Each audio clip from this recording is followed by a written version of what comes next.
నూతన ఆరంభము part 7. So ఈరోజుతో complete చేసేద్దాం ఈ టాపిక్. సో నూతన ఆరంభము అన్నీ ఇక మనకు అర్థమైంది, ఇప్పుడు ఒక క్లారిటీ వచ్చింది. మన ఆలోచనలు ఎప్పుడైతే మారుతాయో అప్పుడే మనకు నూతన ఆరంభం వస్తుందని దేవుడు చెప్పాడు. మార్చుకుందాం అన్ని, క్రమంగా పద్ధతులన్నీ మార్చుకుందాం, అలవాట్లను మార్చుకుందాం, ఇష్టాలను మార్చుకుందాం. అన్నీ మనము ఏసయ్యకు తగ్గట్టుగా మనం వెళ్దాం. ఆయనలాగా మనం రూపాంతరం చెందుదాం. ఈ ఇయర్ అంతా కూడా రూపాంతరం చెందుదాం. నేను కూడా ఈ ఇయర్లో చాలా నిర్ణయాలు తీసుకున్నాను. ఇంకా ఇంకా ఆత్మలో ఎదగాలని, ఇంకా ప్రార్థనలు ఎదగాలని క్రమం తప్పకుండా రోజు ఎర్లీ మార్నింగే పెందలక్కడనే లేచి, ఇంకా సూర్యుడు ఉదయించక ముందు నుంచే లేచి ప్రార్థించుకోవాలి. ఈ సంవత్సరం అంతా కూడా ఇంకా ఇంకా దేవుని ఎక్కువగా తెలుసుకోవాలి. ఇంకా 2022, 23, 24తో కంపేర్ చేస్తే 25లో ఇంకా గొప్ప మర్మాలు బోధించాలి వాక్యంలో. సో ఇలా ఇంకా ఎన్నో ఎన్నో ఎన్నో ఎన్నో తీర్మానాలు ఉన్నాయి. సో అది మనసులో మనం ఎప్పుడైతే ఆ విత్తనం మొదలవుతుందో, ఆలోచన అనే విత్తనం మొదలవుతుందో, అప్పటి నుంచి దేవుడు పనిచేయడం మొదలు పెడతాడండి. సో ఎస్, నేను లేవాలనే ఆశ కలిగి ఉన్నాను. ఎర్లీ మార్నింగ్ లేవాలనే ఆశ కలిగి ఉన్నాను. సో ఆ ఆశను బట్టి ఆయన ఏం చేస్తాడు, మనల్ని తృప్తిపరుస్తుంటా అంటాడు. సో అట్లా మనం ఒక గోల్ పెట్టుకొని ఉండాలి, ఒక గురి పెట్టుకొని ఉండాలి, ఒక గమ్యం పెట్టుకొని ఉండాలి. తప్పకుండా ఆయన నెరవేరుస్తాడు. చూద్దాము. కీర్తన గ్రంథము 102 అధ్యాయం 24 వచనము. నేను ఇలాగూ మనవి చేసి తిని, నా దేవా, నా దినముల మధ్యను నన్ను కొనిపోకుము. నీ సంవత్సరములు తరతరములుండు. సో సంవత్సరాలు తరతరములు ఉంటాయి, కానీ నా దినముల మధ్య నన్ను కొనిపోకుము అంటే దీర్ఘాయువునివ్వని, అర్ధాయుషులో తీసుకుపోకు అని. సో ఇక నేను ఇలాగ మనవి చేసి తిని, ఇలా మనవి చేశాడట ఒక భక్తుడు కీర్తన గ్రంథము 102 అధ్యాయంలో. నా దినముల మధ్యను అంటే నాకు ఇంకా సంవత్సరాలు పూర్తి కాకముందుకే కొనిపోకుము, నన్ను తీసుకొని వెళ్ళకు ప్రభువా, నీ సంవత్సరాలు తరతరములుండును. సో నన్ను కూడా దీర్ఘాయువుని చేయమని ఇక్కడ ప్రార్థించాడు. ఆది అందు నీవు భూమిని పునాదిని వేసితివి, ఆకాశములు కూడా నీ చేతి పనులే. చూసారా, భూమికి పునాది వేసిన వాడు, ఆకాశాన్ని నిర్మించిన వాడు మన జీవితాలను కూడా రీక్రియేట్ చేయగలుగుతాడు. నేను ఈ వాక్యం ఎందుకు తీశానంటే ఒకటే గుర్తుపెట్టుకోండి. సో భూమి ఆకాశాన్ని సృష్టించిన సృష్టికర్త మన జీవితాలను మళ్ళా రీక్రియేట్ చేయగలిగే శక్తి సామర్థ్యం ఉన్న దేవుడు మన దేవుడు. సో అందుకే దేవుని రీకన్స్ట్రక్ట్ చేయమని అడగండి. నేను అడుగుతాను, లార్డ్, రీకన్స్ట్రక్ట్ మై లైఫ్. నాకు నూతన కన్స్ట్రక్షన్ చేయండి, నా లైఫ్ని, నా జీవితాన్ని నాకు రీక్రియేట్ చేయండి. గతాన్నంతా తీర్చివేసి ఈరోజు నుంచి నూతన ఆరంభంని దయచేయి ప్రభువా. ఎందుకంటే నీ చేతి పనులు, ఆకాశము భూమికి పునాది వేసిన దేవుడు మనకు పునాదులు వేయలేడా? మన జీవితానికి పునాదులు వేయలేడా? తప్పకుండా వేస్తాడండి, తప్పకుండా వేస్తాడు. 50 సంవత్సరాలు కానీ 60 సంవత్సరాలు కానీ ఈ రోజు నుంచి నువ్వు ఆశ కలిగి, అయ్యా నాకు ఈరోజు నూతన ఆరంభం ఇవ్వు అని అడిగావనుకో, దేవుడు ఈరోజు నూతన ఆరంభాన్ని ఇస్తాడు. అవి నశించును గాని నీవు నిలిచియందు అవన్నీ వస్త్రం వలె పాతగిలును. ఒకడు అంగవస్త్రము తీసివేయనట్లు నీవు వాటిని తీసివేయదువు, అవి మార్చబడును. చూసారా, ఇక్కడ ఒకసారి గమనిద్దాం మనము. ఆది అందు నీవు భూమిని పునాదిని వేసి, ఆకాశంలో కూడా నీ చేతి పనులే. సో భూమికి పునాదులు వేసిన దేవుడు, ఆకాశానికి నిర్మించిన దేవుడు. అవి నశించును కానీ నీవు నిలిచి ఉందువు. సో అంటే భూమి ఆకాశం ఒక రోజు వెళ్ళిపోతాయి, నశించిపోతాయి, కానీ దేవుడు మాత్రం నిత్యంగా ఉంటాడు.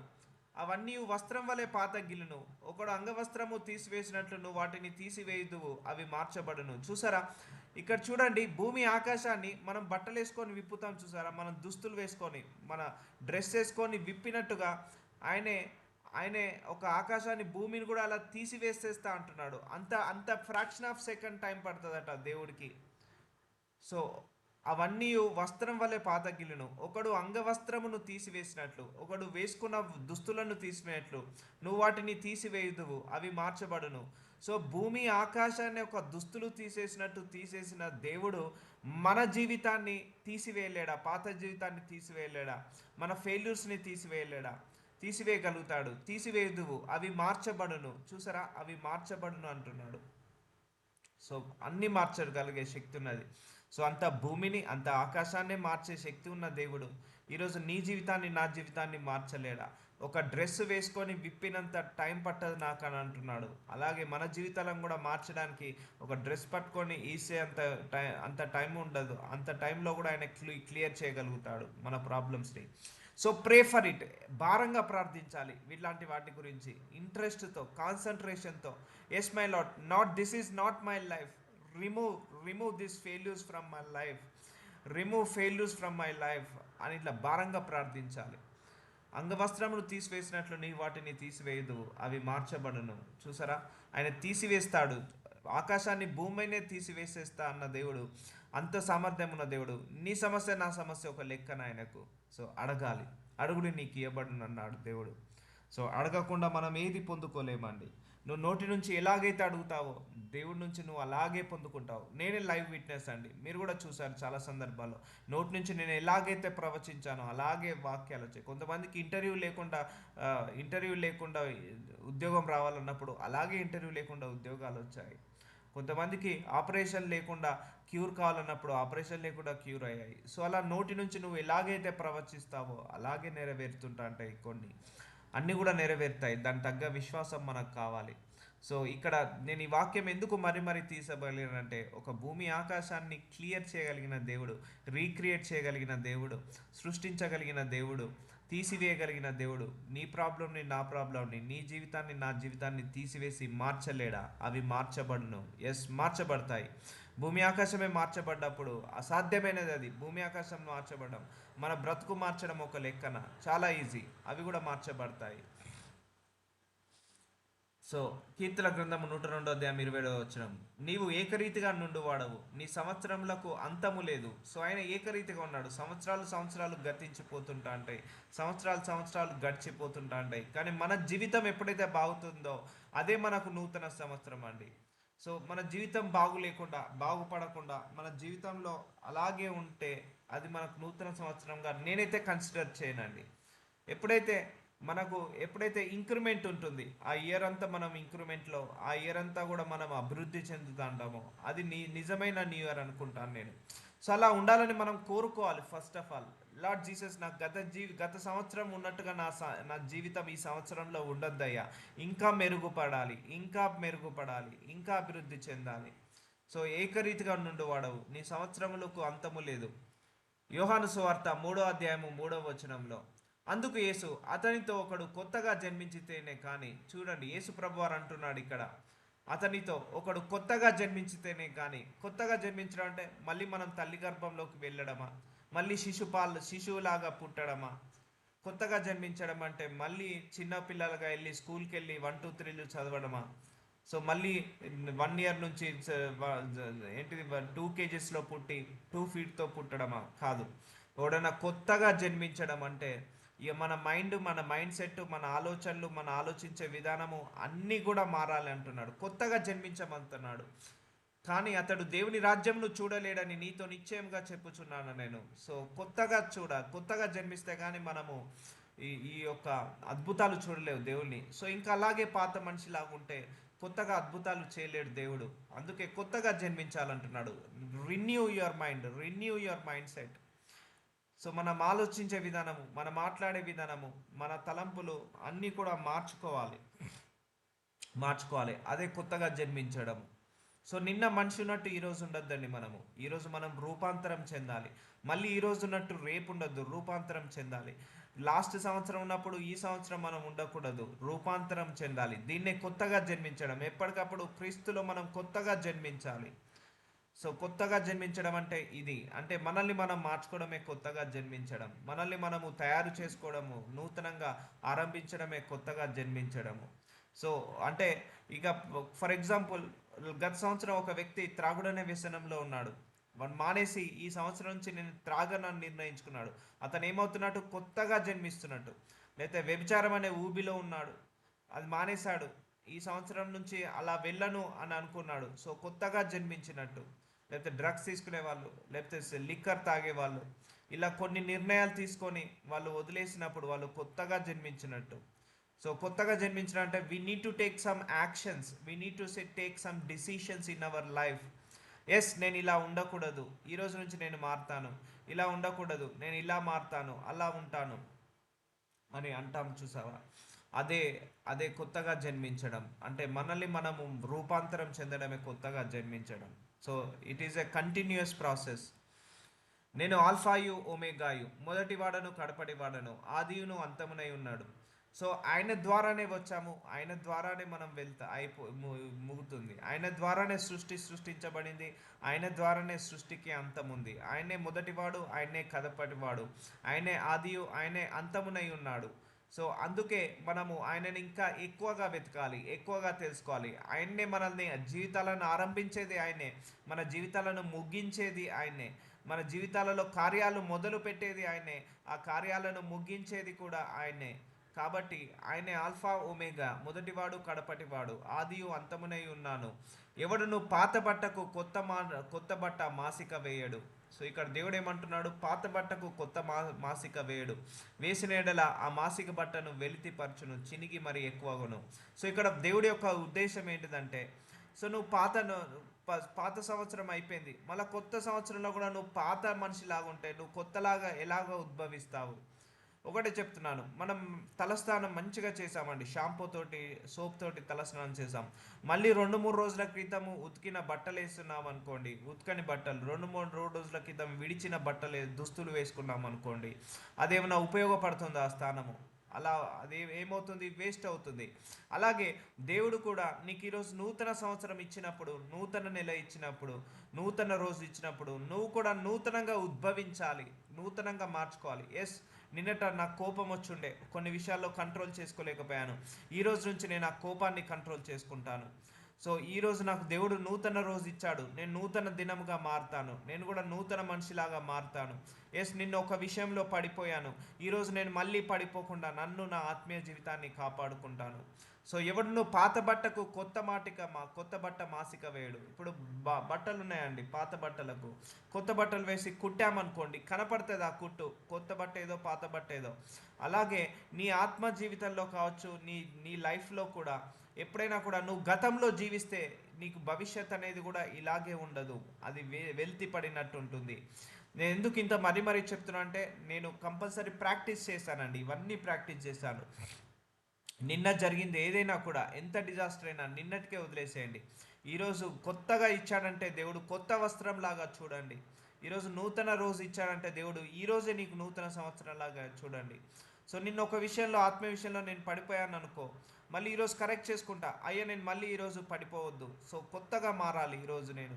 సో మళ్ళీ నిన్న పడిపోయాను, ఈరోజు పడిపోయాను, సో నో యూస్. దేవుడు నూతన రోజు ఇచ్చి వృధా మనకు, సో కాబట్టి వెల్తిపరచును, చినిగవును.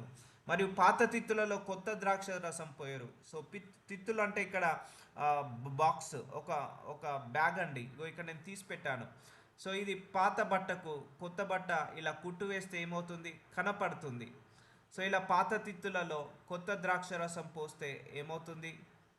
కారిపోతుంది, చినిగిపోయి కారిపోతుంది, నో యూజ్.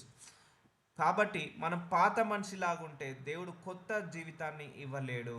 సో ఇక్కడ దేవుడు ఏం చెప్తున్నాడంటే, నీ ఆత్మీయ జీవితంలో ఇంకా పాతగా ఉంది, కల్తీగా ఉంది. సో మనము కొత్తగా దేవుడు నూతన జీవితాన్ని ఇవ్వలేడు. ఇప్పుడు ఫర్ ఎగ్జాంపుల్ మన శరీరమే ఉన్నది అనుకోండి. ఇప్పుడు నేను దేవుని ప్రతిరోజు నూతన జ్ఞానం ఇవ్వమని అడుగుతాను, వాక్యం పరిచర్య చేయడానికి నూతన జ్ఞానం అడుగుతాను. సో అలా నూతన జ్ఞానం అడుగుతున్నా కాబట్టి ప్రతిరోజు కూడా మీరు ఊహించని విధంగా వాక్యాలు వస్తున్నాయి. సో నేను అలాగే ఉన్నాను అనుకోండి, నాకు మళ్ళీ అవే వాక్యాలు వస్తుంటాయి. సో నా శరీరం అంతా పాత పద్ధతులతో, పాత ఆచారాలతో ఉన్నప్పుడు దేవుడు కొత్త జ్ఞానాన్ని ఎలా ఇస్తాడు? ఇవ్వలేడు కదా. సో నేను దేవుని ప్రతిరోజు అడుగుతాను, fill my body with your new spirit, new mind, new mind set, new thoughts, new word of God. అలా అడుగుతుంటాను. అందుకే మీరు గ్రహించారో లేదో, every year on year, month on month మీరు చూస్తున్నప్పుడు అభిషేకము కావచ్చు, ఆ వాక్య పరిచర్య జ్ఞానము కావచ్చు, ఇంక్రీజ్ అవుతుంటుంది. సో పాత తిత్తులతో కొత్త ద్రాక్షారసం పోసిన ఎడల తిత్తులు పిగిలి ద్రాక్షరసము కారిపోవును, తిత్తులు పాడవును. అయితే కొత్త ద్రాక్షరసము కొత్త తిత్తులో పోయిదురు, అప్పుడు ఆ రెండును చెడిపోక ఉండునని చెప్పాను. సో ఇలా కొత్త తిత్తు అంటే ఇక్కడ బ్యాగ్ అన్నట్టు, ఇలాంటి బ్యాగ్, ఆ కాలంలో ఇలాంటి బ్యాగులు వాడేవారు, ఇందులో ద్రాక్షరసం పోసేవారు. ఇలా పాత తిత్తులలో ద్రాక్షరసం పోస్తే అది నో యూజ్. అందుకే నీకు కొత్త సంవత్సరంలో కూడా నువ్వు ఇంకా పాతవాడిలాగా ఉన్నావు అనుకో, నీకు నూతన ఆరంభం అనేది ఉండదు. సో మన మైండ్ లోపల, మన థాట్ లోపల, మన బ్రెయిన్ లోపల ఇంకా పాత ఆలోచనలు, పాత పద్ధతులు ఉన్నాయనుకో, దేవుడు కొత్త జ్ఞానంతో నింపలేడండి, కొత్త ఆశీర్వాదాలతో నింపలేడండి. సో అందుకే ఎప్పటికప్పుడు కూడా మనల్ని మనం మార్చుకోవాలి, రిన్యూ చేసుకోవాలి, మనకు మనము రూపాంతరం చెందాలి అని ప్రార్థించుకోవాలి. ఎందుకంటే కొత్త కొత్త ద్రాక్షారసములో, కొత్త తిత్తులలో కొత్త ద్రాక్షారసం పోసినప్పుడు అదే నీకు యూజ్ అవుతుంది. అలాగే నువ్వు పాత మనిషిలాగా ఉన్నప్పుడు నీ శరీరంలో కొత్త జ్ఞానాన్ని దేవుడు నింపలేడు. సో అందుకే ఎప్పటికప్పుడు కొత్త జ్ఞానంతో నిండాలని ప్రార్థించుకోవాలి, ఎప్పటికప్పుడు నూతనంగా ఉద్భవించాలని ప్రార్థించుకోవాలి, ఎప్పటికప్పుడు నూతన ఆరంభం రావాలని ప్రార్థించుకోవాలి. సో ఇంకా పాత మనిషిలాగే ఉన్నాను, పాత చాదస్తము, పాత జ్ఞానము మళ్ళీ కొత్తగా ఇవ్వగలుగుతాడా దేవుడు? ఇవ్వలేడు. సో అందుకే మన బాడీ ఒక తిత్తి అనుకోండి. సో దేవుడు కొత్త ద్రాక్షరసంతో మన శరీరాన్ని నింపాలని ట్రై చేస్తున్నాడు. అదే ద్రాక్షరసం జ్ఞానం అనే ద్రాక్షరసము, మంచి ఆలోచనలు అనే ద్రాక్షరసము, తలంపులనే ద్రాక్షరసము, పవిత్రత పరిశుద్ధత అనే ఆ ద్రాక్షరసము, సో లేకపోతే నీతి పరిశుద్ధత అనే ద్రాక్షరసము, లేకపోతే ధనం అనే ద్రాక్షరసం, కొత్త ద్రాక్షరసంతో మనందరినీ కూడా తృప్తిపరచాలనుకుంటున్నాడు. ఎప్పుడైతే నువ్వు కొత్త తిత్తిలాగా మారుతావో, సో అర్థమవుతుందండి, ఈ కొత్త తిత్తి సాదృశ్యము నీ శరీరము, ఆ కొత్త ద్రాక్షరసముకు సాదృశ్యము దేవుడిచ్చే జ్ఞానము, దేవుడిచ్చే ఆత్మ, దేవుడిచ్చే వాక్యము, దేవుడిచ్చే తలంపులు, దేవుడిచ్చే ఆలోచనలు, దేవుడిచ్చే బుద్ధి, జ్ఞానము, మేధస్సు, ఇవన్నీ కూడా కొత్త ద్రాక్షరసంతో సమానము. ఇవన్నీ కూడా ఈ కొత్త తిత్తి అనే నీ శరీరంలోకి నింపాలని అనుకుంటున్నాడు దేవుడు. ఎప్పుడైతే నువ్వు అలా నింపబడతావో అప్పుడు నువ్వు కొత్తగా ఉద్భవిస్తావు. అందుకే ఈరోజు ఒక సూర్యుడు వచ్చాడు, నీకు నూతన రోజు ఇచ్చాడంటే దేవుడు, ఈరోజు నువ్వు మారాల్సిందే, రూపాంతరం చెందాల్సిందే. ఎస్, నిన్న తొందరపడి ఒకరిని కోపంలో ఒక మాట అన్నాను. నో, ఈరోజు నేను అనొద్దు, ఈరోజు నుంచి నేను అనొద్దు, తీర్మానం తీర్చుకుంటున్నాను. సో నిన్న ఒక విధంగా ఆలోచించాను, ఒక విషయంలో ఒకరి గురించి నెగిటివ్గా ఆలోచించాను. నో, ఈరోజు నుంచి నేను నెగిటివ్ ఆలోచించొద్దు. సో మళ్ళా నువ్వు నెగిటివ్గా ఈరోజు కూడా ఆలోచించావంటే ఏంటిది? నువ్వు ఇంకా పాత తిత్తిలాగానే ఉన్నావు. సో పాత తిత్తిలా ఉంటే దేవుడు కొత్త ద్రాక్ష రసాన్ని పోస్తాడా? పోయలేడు కదా, అది వృధా అయిపోతుంది కదా. అందుకే ఈ శరీరం అనేది నీకు ఒక పాత తిత్తి అయితే, నీ ఆలోచనలు, నీ తలంపులు, నీ బుద్ధి, నీ మేధస్సు, నీ జ్ఞానం అనేది ద్రాక్షరసం లాంటిది. కాబట్టి ఈ రెండును చెడిపోక ఉందని చెప్పాను. సో ఇలా పాత బట్టకు కొత్త బట్ట మనం ఇలా కుట్టు వేసినా కూడా కనపడుతుంది, ఈ స్క్రీన్లో చూసినట్టుగా.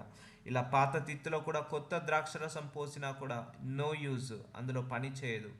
ఇలా కొత్త ద్రాక్షరసంలో కొత్త ద్రాక్షరసం వేసినప్పుడే పనిచేస్తుంది. ఈ తిత్తికి సాదృశ్యము మన శరీరం అనుకోండి.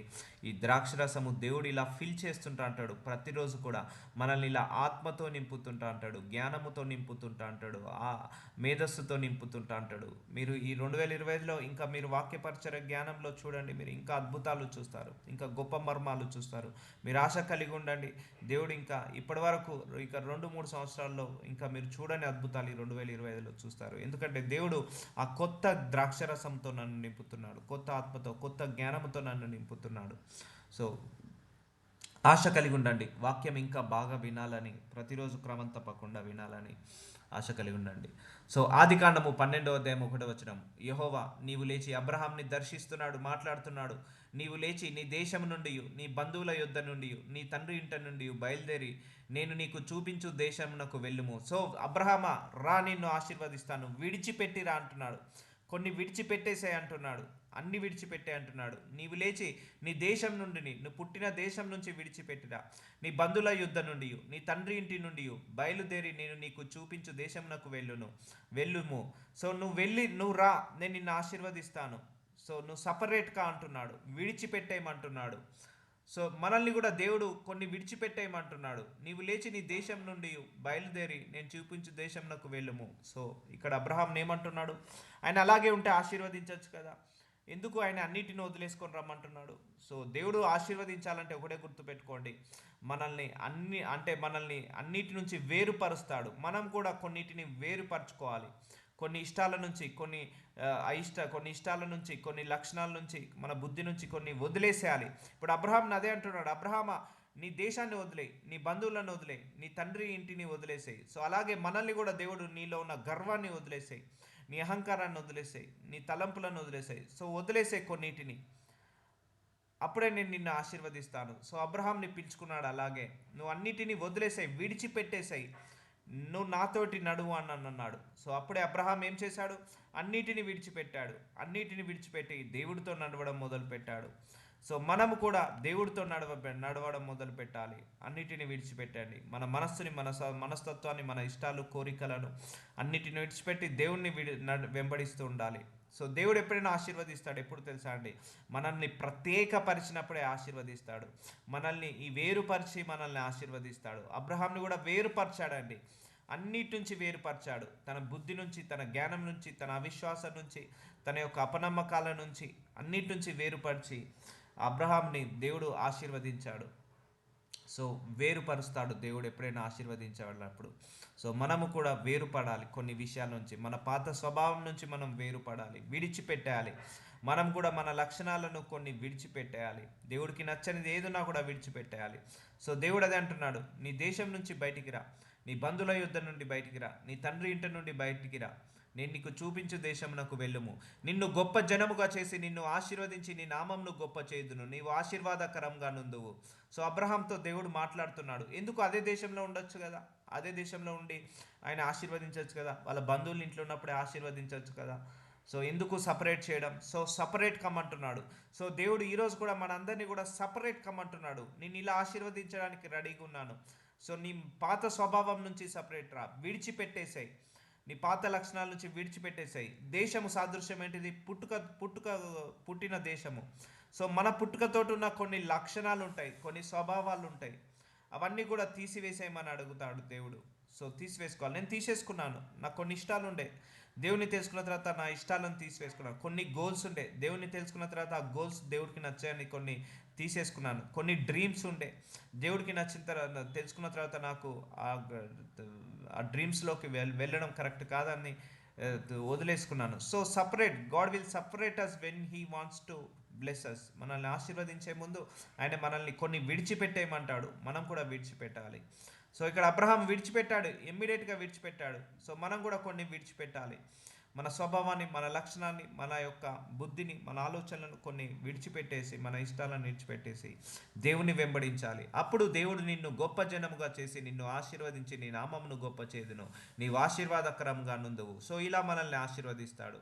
లేదు నేను పాత పద్ధతిలోనే ఉంటాను, పాత లక్షణాలే ఉంటాను, పాత స్వభావంతో ఉంటాను, అలాగే నేను గొడవలు పడతాను, అలాగే నేను బూతులు మాట్లాడతాను, అలాగే నేను అహంకారంతో ఉంటాను, అలాగే నేను గర్వంతో ఉంటాను, రోషంతో ఉంటాను, పౌరుషంతో ఉంటాను అంటే దేవుడు మార్చలేడండి, జీవితాన్ని ఆశీర్వదించలేడు. లేదు, నేను మారాలి, దేవుడికి ఇష్టం వచ్చినట్టుగా మారాలి. దేవుడు నన్ను ఆశీర్వదించాలంటే నేను ఏం చేయాలో అవన్నీ నేను చేయాలి, తగ్గించుకోవాలి. ఆశీర్వదించాలంటే తగ్గించుకోవాలి, ఆశీర్వదించబడాలంటే దేవుణ్ణి వెంబడించాలి. సో ఇలా అన్నీ ఉంటాయి.